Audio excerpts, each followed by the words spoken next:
Iya, baiklah ibu-ibu semuanya, kita lanjutkan di langkah yang ketujuh, cara mencegah eksploitasi terhadap anak di sesi yang ke-12 kali ini.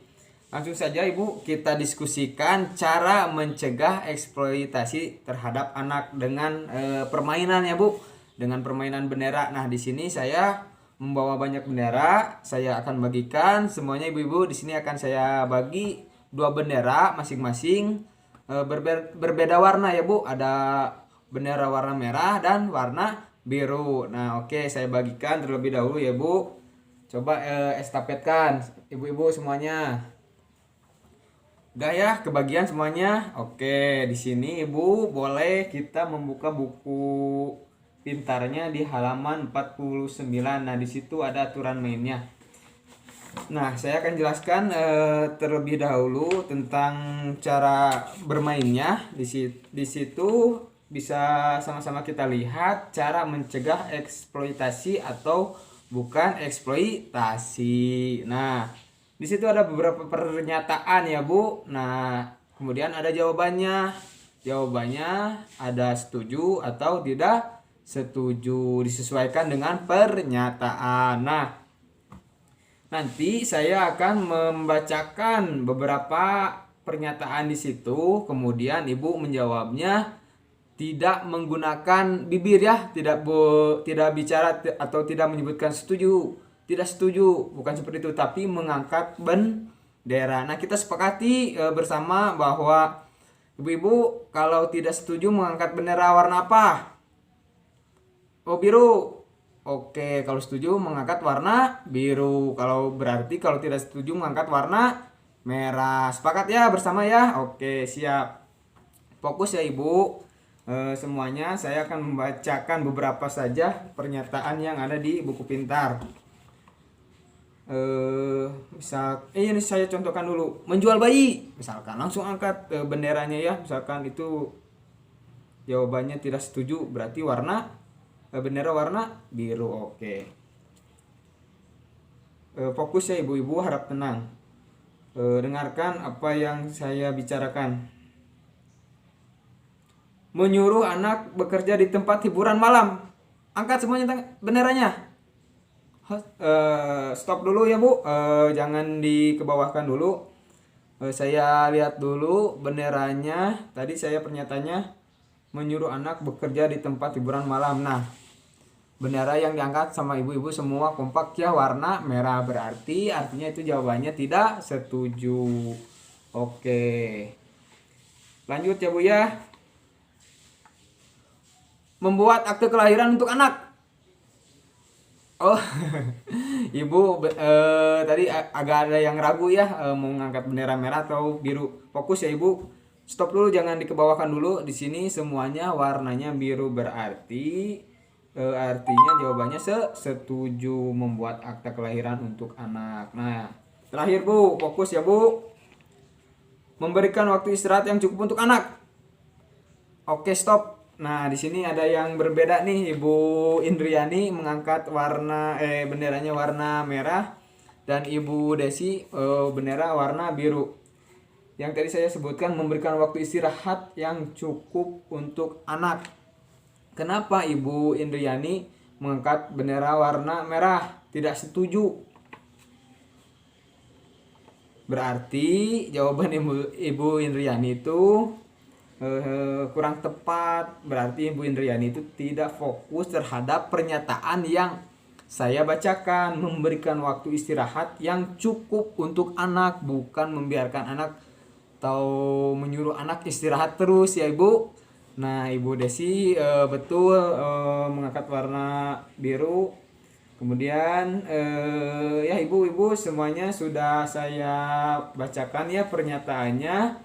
Terima kasih, kumpulkan kembali benderanya. Nah, kita ambil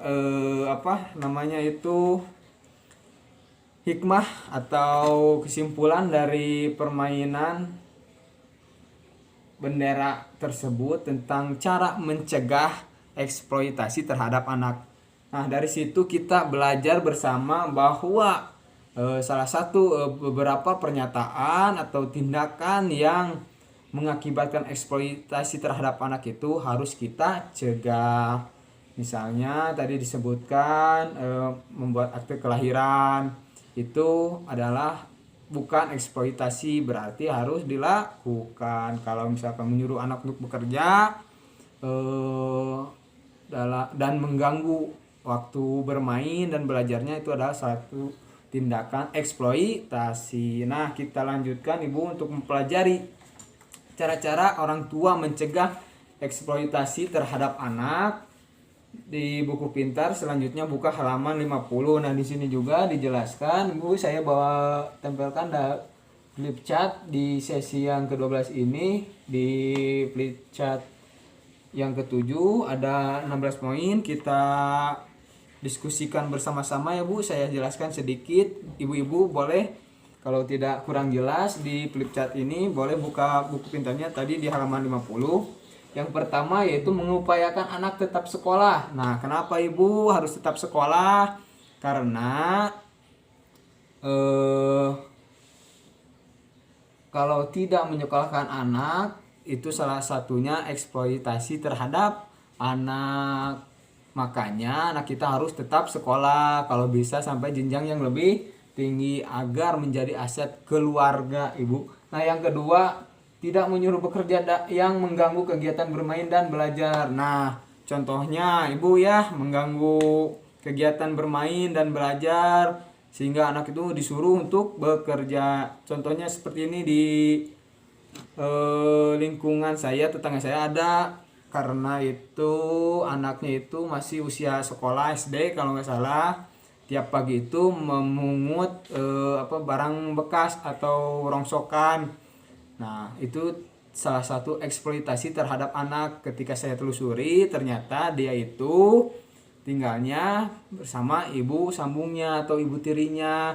Kebetulan orang tuanya atau bapaknya itu adalah profesinya itu sebagai pemulung. Nah, itu adalah salah satu tindakan yang tidak dibenarkan ya Bu ya. Nah, yang ketiga, tidak membiarkan anak bersama orang dewasa tanpa pengawasan. Nah, Ibu jangan membiarkan sekali-kali anak kita bermain dengan orang dewasa tanpa pengawasan kita. Misalkan orang dewasa itu bermain hal-hal yang sangat berbahaya yang tidak bisa dilakukan oleh anak kita, atau orang dewasa tersebut mengeksploitasi anak kita dengan menyuruh-nyuruh, sehingga menyuruhnya itu merujuk ke kriminalitas seperti menjadi kurir sabu-sabu atau narkoba. Nah, itu perlu diawasi oleh kita. Nah, yang keempat, melatih anak untuk tidak melayani orang yang tidak dikenal. Nah, penting sekali Bu ya, ajarkan anak kita sehingga untuk tidak melayani orang yang tidak dikenal. Takutnya banyakkan belakangan ini isu-isu tentang penculikan anak Bu oleh orang yang tidak dikenal. Nah, anak tersebut nantinya diperjualbelikan atau diperbudak atau disuruh-suruh ya Bu, jadi pengemis untuk mencari uang dan lain sebagainya. Nah, yang kelima, tidak mudah mempercayai janji orang lain.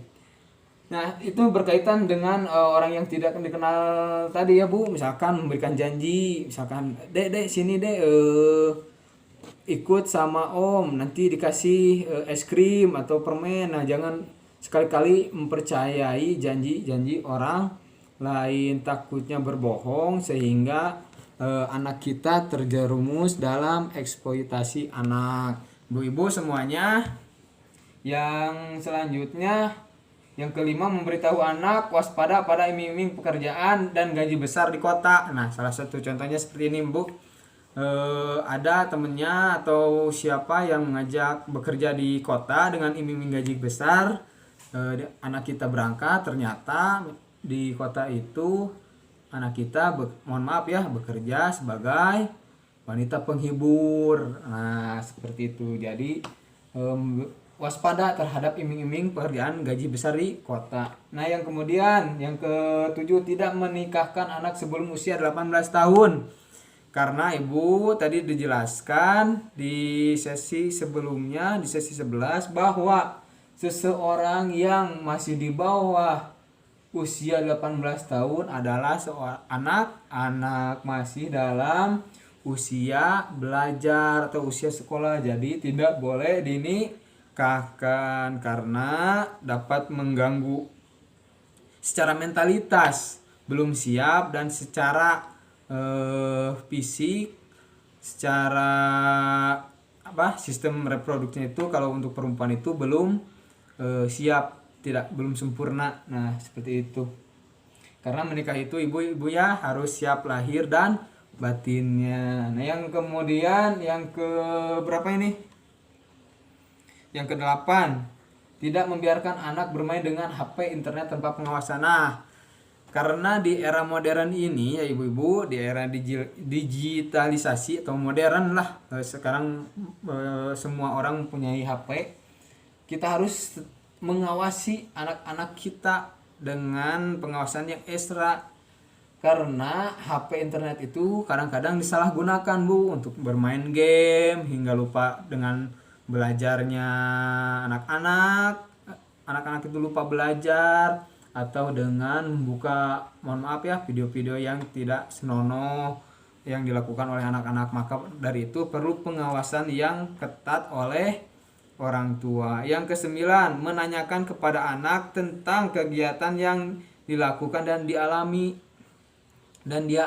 Misalkan sepulang sekolah kita tanyakan apa yang tadi dipelajari, kemudian gurunya seperti apa. Nah kita harus selalu menanyakan apa ya kegiatan yang mereka alami, kemudian apa yang dilakukannya, seperti itu. Jadi anak tersebut merasakan kasih sayang orang tua. Nah yang 10, luangkan waktu untuk bercengkrama, bercerita dengan anak. Nah sesibuk-sibuknya kita orang tua untuk bekerja, untuk menafkahi hidup, untuk membutuhkan kebutuhan hidup, luangkan waktu untuk bercerita atau bercengkrama dengan anak, karena itu salah satu kasih sayang orang tua terhadap anaknya, salah satu bentuk perhatian terhadap orang tuanya. Maka dari itu anak-anak apabila sering bermain dengan orang tuanya atau orang tuanya sempat meluangkan waktu, salah satu cara mencegah eksploitasi terhadap anak itu kita dapat mengontrol dan mengawasi anak. Nah yang ke-11, kenali guru sekolah atau guru ngaji mereka. Mohon maaf ya Bu ya, kita kenapa harus mengenali lebih dekat guru sekolah dan guru ngaji kita, sehingga kita tahu misalkan guru apabila anak-anak kita melakukan kesalahan tidak melakukan kekerasan, karena sudah dibahas ya Bu ya pada modul pada sesi sebelumnya, kekerasan itu ada salah satu bentuk eksploitasi terhadap anak, sehingga akan mengakibatkan anak itu terganggu Bu secara mental, secara lahir. Karena kekerasan itu dijelaskan di sesi 11, ada kekerasan fisik, psikis, sosial maupun seksual. Nah kemudian yang ke-12, kenali teman-teman mereka. Nah kenapa harus dikenali? Karena kita dapat memilih Bu, memilah mana teman-teman dari anak-anak kita yang pergaulannya kurang baik dan mana yang pergaulannya baik, sehingga anak-anak kita terhindar dari eksploitasi anak. Betul sekali Bu. Kemudian yang ke-14 atau ke-13, kenali orang-orang dewasa di sekitar mereka. Nah tadi sama saja sama dengan tidak jauh berbeda ya Bu. Dengan poin 3, kita harus mengenali orang-orang dewasa di sekitar kita atau lingkungan kita, sehingga contohnya ada saja orang-orang dewasa yang pergaulannya kurang baik, kemudian anak kita mengetahui atau ikut sama orang dewasa tersebut, sehingga terjadi eksploitasi terhadap anak. Kita harus mengenali dan tidak membiarkan anak kita terjerumus dalam eksploitasi anak. Nah yang ke-14, tidak menjaminkan anak untuk hutang. Nah itu Bu dijelaskan ya dalam modul kedua tentang pengolahan keuangan usaha dan keluarga. Itu dalam modul PKPU itu dijelaskan bahwa yang dapat dijaminkan untuk berhutang itu salah satunya sertifikat rumah maupun kendaraan pribadi, bukan anak, karena itu menyalahi aturan. Selain dari dilarangnya oleh agama, tidak dibenarkan juga dalam hukum negara. Yang ke-15, tidak melakukan berbagai jenis kekerasan pada anak.